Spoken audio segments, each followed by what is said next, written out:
Hello, I'm Martin Chamberlain. I'm a policy officer in the Clean Energy Transition Unit of DG Research and Innovation in the European Commission. We're coming towards the end of the Horizon 2020 research framework program, so the last course for that will be next year. So we're now planning what is called Horizon Europe, which will be the next research framework program for the period 2021 to 2027. So as part of the Commission's overall priorities, we have a new Commission with President von der Leyen that arrived and started her mandate in the 1st of December 2019, just a week ago. And they have a number of objectives, but probably the main objective is something called a Green Deal. So the Green Deal is basically the Commission's answer to try and tackle the problems created by global climate change.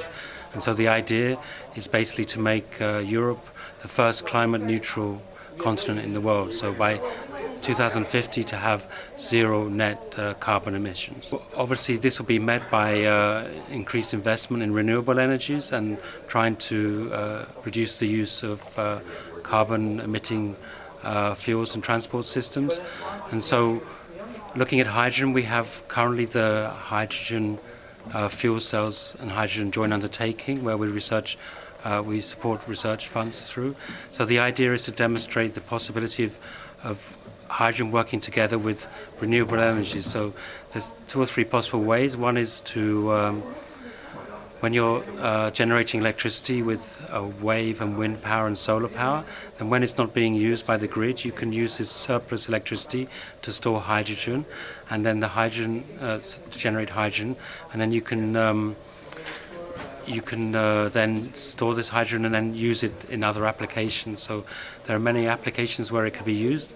So at the moment, hydrogen is used quite a lot for creation of fertilizers, which is used in agriculture, and also in plants like cement making. But the hydrogen at the moment is coming predominantly from burning gas or coal, so it's quite a polluting way of generating hydrogen. So the idea is to support research efforts, to support projects in things like electrolyzers, where you basically convert solar, wind and wave energy into hydrogen by applying electricity to water, so to generate more hydrogen, which then can be used in fuel cells and for transport, cars, buses.